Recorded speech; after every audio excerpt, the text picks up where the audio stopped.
Hello everyone, welcome to the New Direction East Asia 2021. This is a welcome from Vietnam. I hope you guys are doing well and also enjoying the conference this year so far. Our session today is entitled Using Narrative Inquiry to Explore Influence of Critical Incidents on EFL Teacher Assessment Identity, presented by Ms. Đào Thị Bích Nguyên from Vietnam. So currently, she's the lecturer in Hanoi National University of Education in Vietnam, and she has spent lots of time for this research. Her research interests include teachers' identity, testing and assessment, and also teachers' assessment identity. Her thesis focuses on the reconstruction of teachers' assessment identity by employing narrative inquiry as the research methodology. And now I will hand over to our presenter, Ms. Nguyen.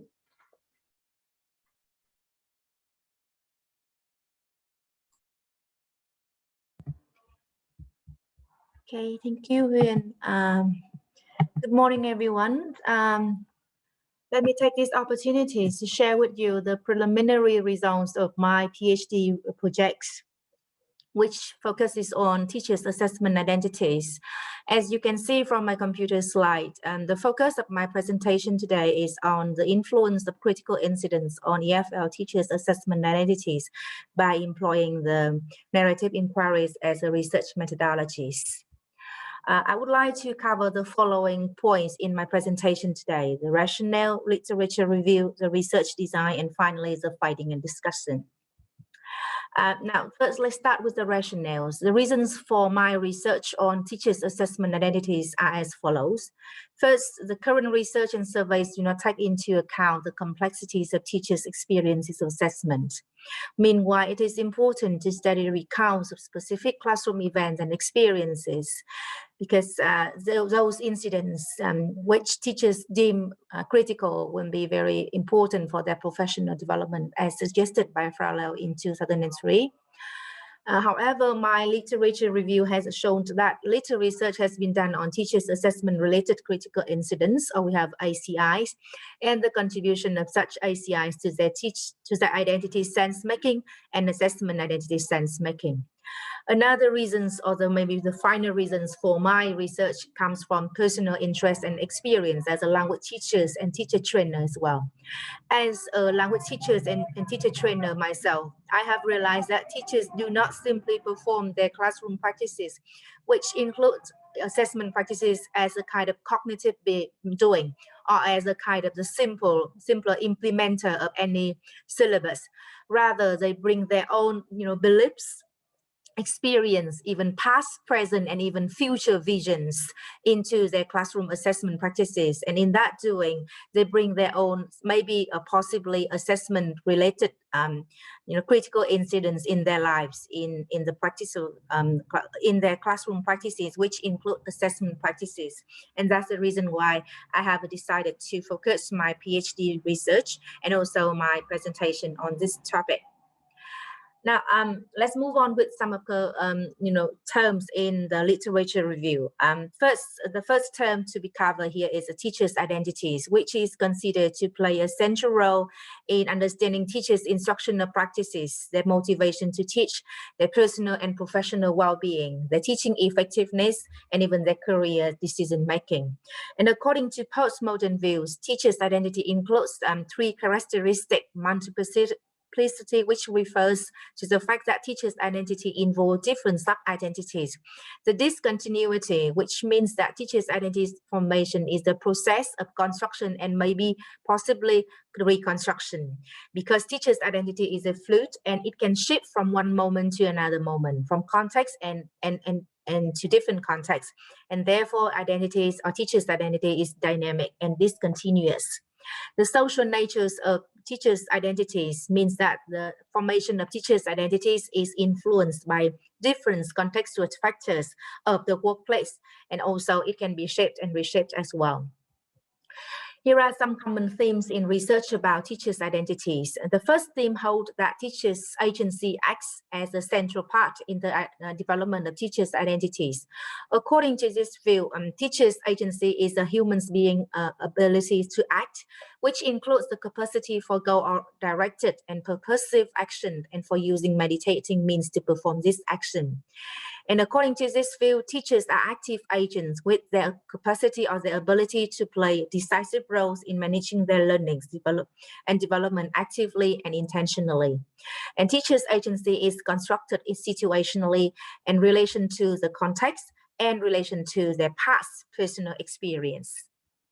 The second common theme holds that emotions plays a central role in teachers' identity development. According to this theme, critical classroom incidences and associated emotional episodes are at the center or play the central role in teachers' identity construction. And the emotional experience can also inform and guide the negotiation of identities and the resolving even identities tension. And teachers' emotional experiences are provoked by micro and even macro influences here. The second term which needs to be clarified for my study is the teachers' assessment identities. This term was first introduced by Adi in 2013, and according to this author, teachers' assessment identity is the perception that teachers had of themselves as assessors. In 2016, Sue and Brown in their research just mentioned, the definition of teachers' assessment identities. However, they did not give a clear-cut definition of teachers' assessment identities. According to them, with an assessor identity, teachers may reflect on their practices, reconsider alternative ways of practice, relearn and unlearn assessment knowledge, try new assessment approaches or strategies, scrutinize their conception of assessment, and eventually calibrate or change their assessment practices to facilitate students' learning. In 2017, Looney and all just proposed a diagram or a framework of the concept teachers' assessment identities. And according to this author, the teachers' assessment identities encompasses different dimensions, which refers to like I know or teachers' assessment knowledge or teachers' assessment literacy, my role or which refers to different working contexts in which teachers work. The dimension I'm confident, which refers to their sense of self-efficacy in doing assessment. And next, the dimension I believe, which refers to teachers' belief about assessment. And finally, I feel, which refers to the emotions or feelings about assessment. And next one, the next terms which needs clarified or being clarified is the critical incidence. This term was first coined by Flanagan in 1954. It was defined as the direct observations of human behaviors in such a way as to facilitate their potential usefulness in solving practical problems and developing broad psychological principles. Critical incidents are any unplanned or unanticipated but vividly remembered events, according to Brookfield. And in ELT, a critical incident is any unplanned event that occurs during class. And if trainee teachers formally reflect on these critical incidents, it may be possible for them to uncover new understanding of the new learning and new teachings and learning process. And the authors and literature review has shown that there are two different sets of incidents, critical incidents, which include high teachings incidents, which create critical positive contributions, and low teachings incidents, which create like a critical negative contributions. And my studies just focus on, the exploration. The purpose of my research is to explore the influence of classroom-related critical incidents on teachers' assessment identities. Specifically, it aims to seek answers to the following research questions. Sorry, just one question. How do critical assessment incidents influence the construction and even the reconstructions of teachers' assessment identities? The instruments for my research is narrative framings, which are, conceptualized narrative frames suggested by Baba et al. In 2020, because according to, this author, the narrative framings or the contextualized narrative frames have to provide guidance and support in terms of both the structure and the content of what is to be written. The methods of data analysis is thematic analysis, and the participants here are only 2 university EFL teachers, 1 novice and 1 experienced, which are referred to as Miss Emerald and Miss Navis to ensure anonymity. These 2 participants are selected based on their availability and their willingness within the research context. They are all EFL teachers based in Vietnam, teaching at university levels. They have some experience with testing and assessment. And the context of my research is at the faculty of English, which is referred to the faculties in large universities in Vietnam. This university has a long history and it is one of the leading institutions for teacher training and academic research. However, the faculty where the research was specifically based was relatively new, and the number of teaching staff is very limited. However, the faculty is responsible for conducting a wide variety of courses and classes, and also doing like a assessment and testing for the whole universities, and including temporary and short teachers professional workshop, and also training program under the Vietnamese national language project. And therefore, the staff in this university usually have to cover huge teaching workload and very large class size and frequent working trip, which means that they have very little time for professional development. So in the next slide, I'm going just to go very briefly from about the 3 critical assessment related critical assessment of the 2 participants. First one, Miss Emerald. Her first critical assessment, critical incidences is related to her negative experience of high-stake examination when she first failed her high-stake examination, and in this incident has taught her about some of the negative effects and even the washback of high-stake examinations. The second assessment-related critical incidents related to her exposure to testing and assessment course during her tertiary education, and this one was positive. And after this critical incidents, these critical incidents have to strengthen her belief about language and testing. And she believes that language testing and assessment didn't need or doesn't need to be so stressful. So for this assessment course, it not only provides her with the core knowledge of testing and assessment or assessment literacy, but it also transforms her perspective of the field. And also it introduces her to the politics of testing and assessment and the crucial roles of washback in testing. The third critical incident is her attending in-service workshop at the faculty, or which I call institution-related assessment related critical incidents. And this, her attending in workshop at the faculty helps her get acquainted with experts of language testing and assessment outside the faculty, and also colleagues working at other universities. And it also provides her with more expertise knowledge about different aspects of testing and assessment. The second participant is Miss Navis. Her first assessment critical incident is related to her transition to tertiary education, in which she was taught in testing and assessment, and according to her, as she revealed, after the course, she have found the positive impact of testing and assessment on her learning journeys. Because before her transition to tertiary education, all of her assessment experience was just simply related to the tests, 15 minutes test, oral test, and the period tests. So she had very negative experience or negative attitudes toward testing. However, when she changed or when she moved to university, she realized that testing is not simply just limited to all kind of tests, and it also includes assessment and formative assessment as well. And therefore, it helps to confirm, or it helps to build more knowledge about, her teacher's assessment literacy, and or which refers to the I know.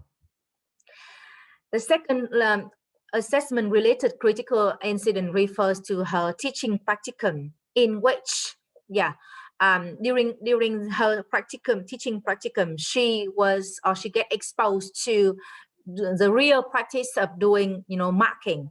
However, the problem here is that there was no marking, and as there was no marking criteria or no marking rubrics, she was very inconfident, or she felt a little bit uneasy about, giving a mark and also validating her score. So this incident helps her realize the importance of having a consistent marking rubric to refer to in doing testing and assessment.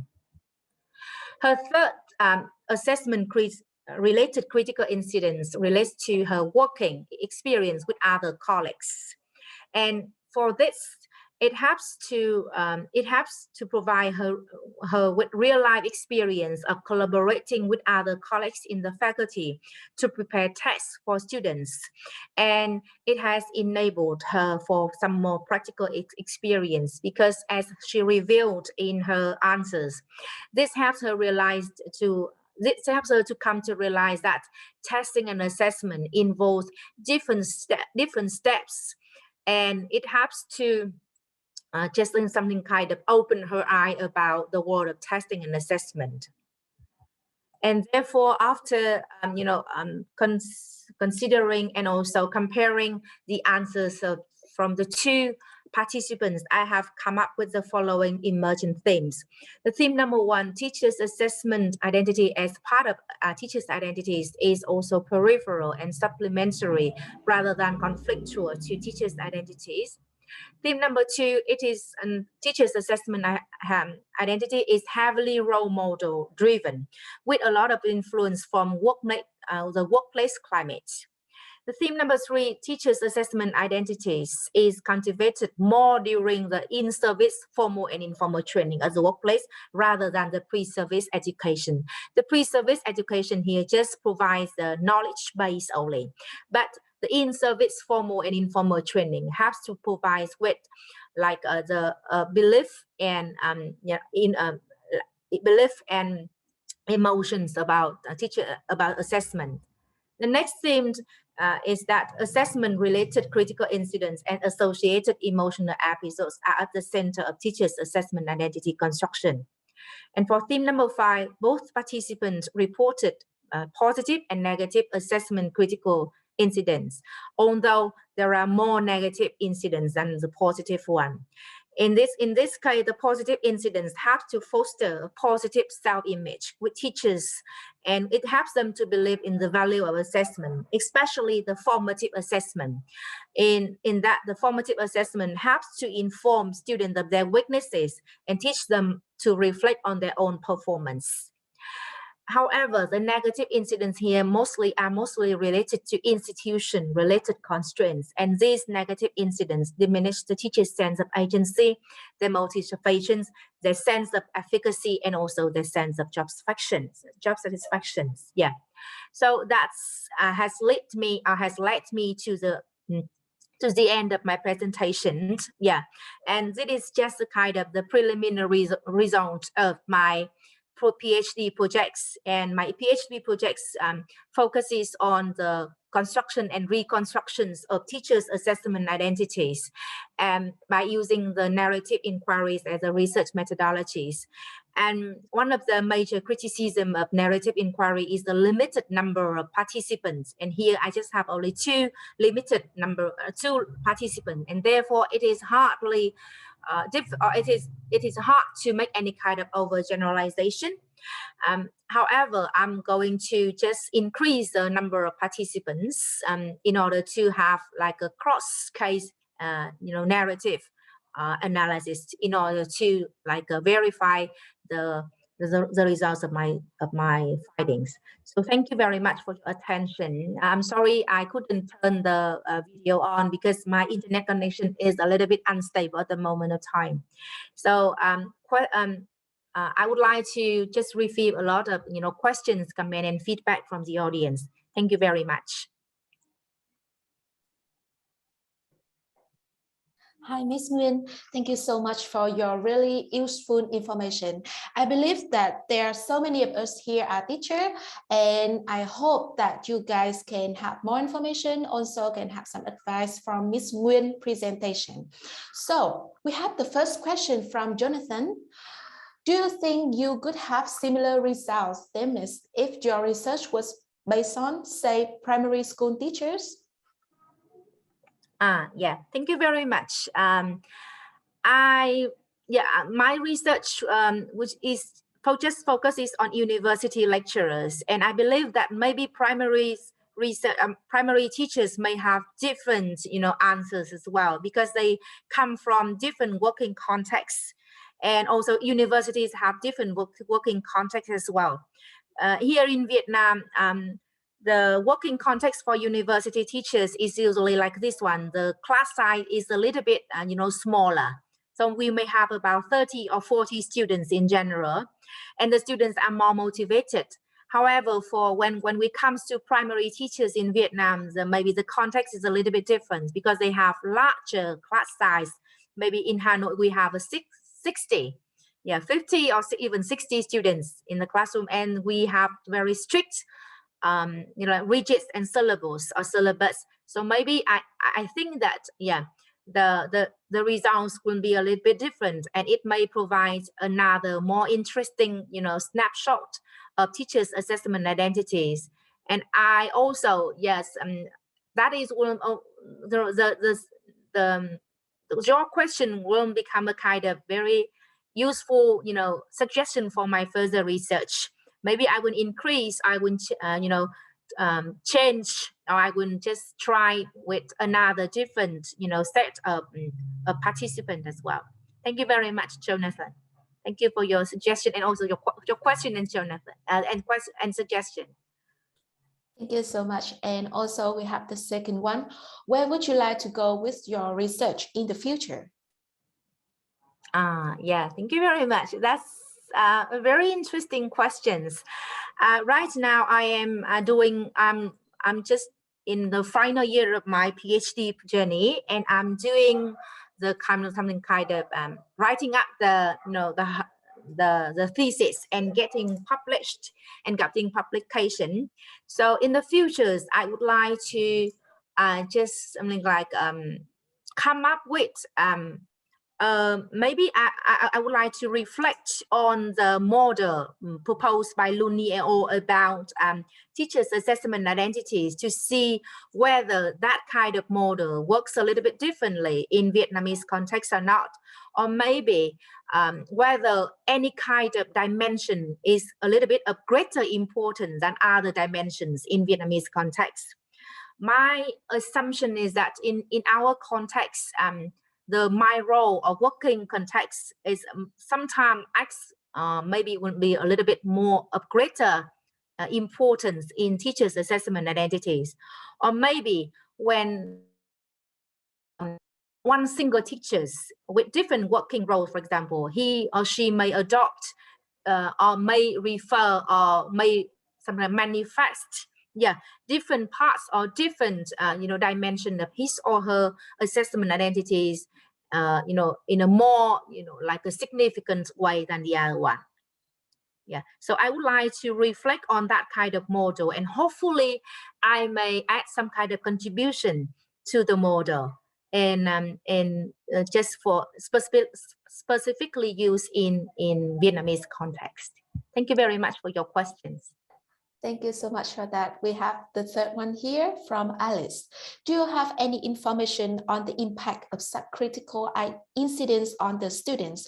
Did the teachers give feedback on the impact of these critical incident students, or the focus was on their experience only?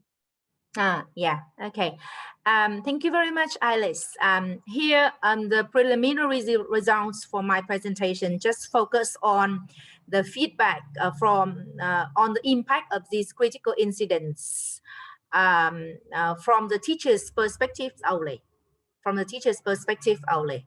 Yeah, I have not covered, or I have not I have not covered the impact of critical incidents from the student's experience.